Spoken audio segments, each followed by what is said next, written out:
So we're constantly judging and assessing each other who's alpha, right? And what we do is when we assess that someone else is the alpha, we voluntarily take a step back and allow them to eat first.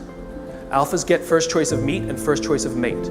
Good system. Good system. The alpha gets to eat first. The rest of us may not get the best cut of meat, but we will get to eat eventually and we won't get an elbow in the face. Good system. We'll happily alert them to danger later.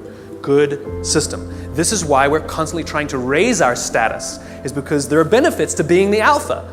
People will do things for us and step back and offer us favors, right?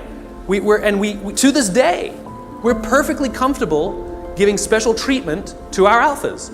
No one has a problem that your boss makes more money than you. You might think he's an ass, but you don't have a problem that he makes more money. Nobody has a problem that somebody who outranks us at work has a bigger office than us. Doesn't offend us. It is deeply ingrained in us. We happily step aside and allow our alphas first choice of meat and first choice of mate. It's good to be the king. There are advantages that come with being the alpha. You get special treatment. You get to eat first. People show you love and respect. It boosts the serotonin. You walk around like this. It boosts your confidence. It's awesome. But it comes at a cost. You see, the group is not stupid. We're not giving all of that stuff away for free. Leadership, alpha, comes at a cost. You see, we expect that when danger threatens us from the outside, that the person who's actually stronger, the person who's better fed, and the person who is actually teeming with serotonin and actually has higher confidence than the rest of us, we expect them to run towards the danger to protect us. This is what it means to be a leader. The cost of leadership is self-interest. If you're not willing to give up your perks when it matters, then you probably shouldn't get promoted.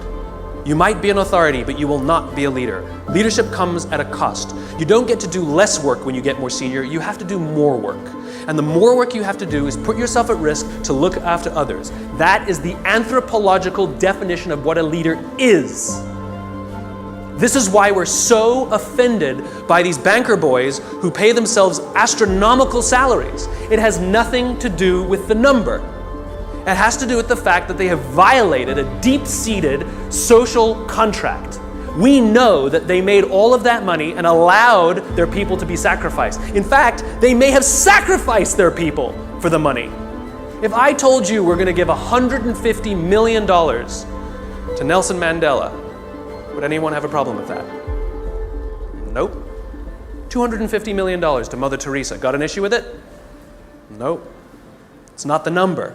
It's not the amount of money they make. It's that we are deeply and viscerally offended that we know that we allowed them to have this alpha position and they did not fulfill their responsibility of the alpha. They're supposed to sacrifice themselves for us, never sacrifice us for themselves. This is why we're angry and offended and don't trust them. They fail. So we put a premium on people who give us their time and energy. A leader who says to you, I'll pay for something for you, is not a leader.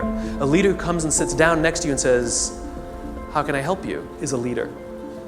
I said, okay, so it's kind of like sending your son an email, right? Dear son, your mother and I care that you feel like a valuable part of this family. Please tell us candidly what we can do better so that you feel like you belong here because we really love you. Love, Dad.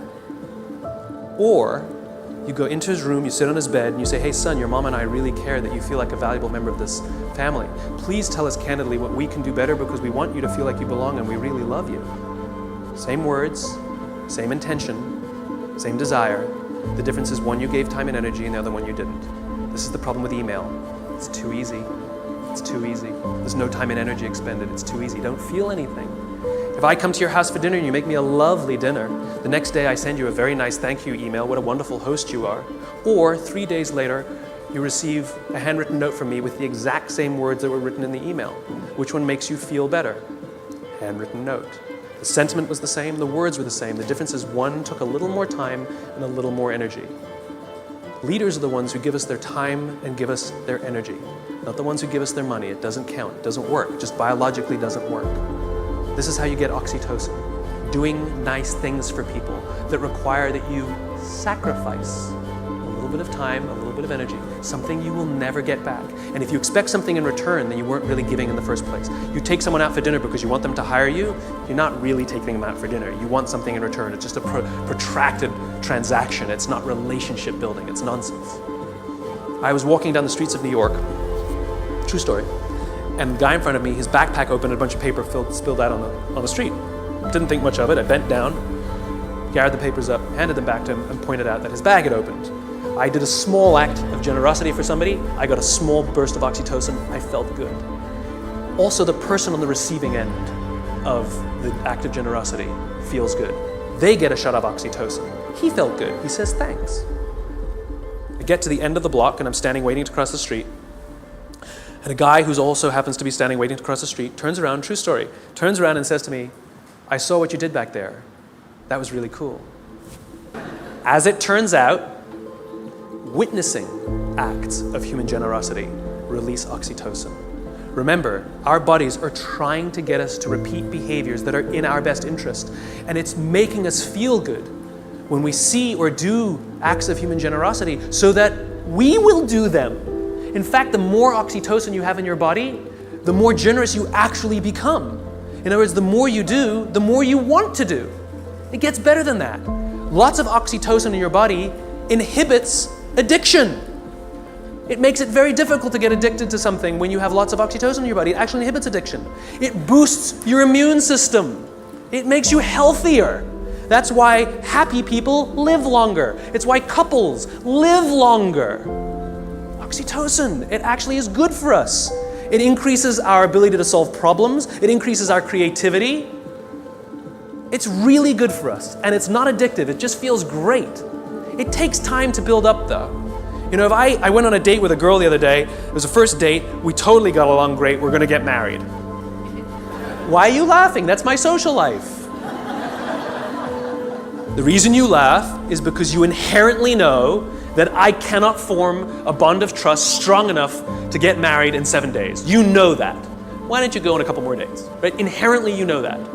Right? But if I told you that I've been dating somebody for 7 years and we're not married yet, what do you say? What's wrong? In other words, we know that that bond of trust takes more than 7 days and less than 7 years. Don't know how long it takes, though. So when you start a new job and you're really excited to work there and they're really excited to have you, don't quite feel like you belong. You don't quite feel like you're trusted yet, right? Even though you were really excited and they're really excited, it takes time. And you have to do little acts of generosity and make little sacrifices, do little things for people. Not big risks, small risks. It's like dating. You know, you don't start by buying them a diamond. You start by taking them for lunch, buying them a drink, you know?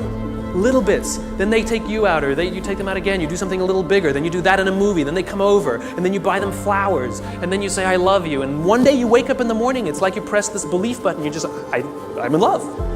I don't know when it happened. It just clicks, and you feel like you belong. Same thing at work. Same thing at work. It just clicks, and you feel like you belong because you got enough oxytocin built up in your system. We don't allow this to happen. We're too busy sending emails. We're too busy sending emails. The next time you want to tell somebody something, email is fantastic for the exchange of information, right? It's fantastic. Here's the report you wanted. The meeting's at 4 o'clock. Fantastic. What did you think of my idea? Do not reply on an email.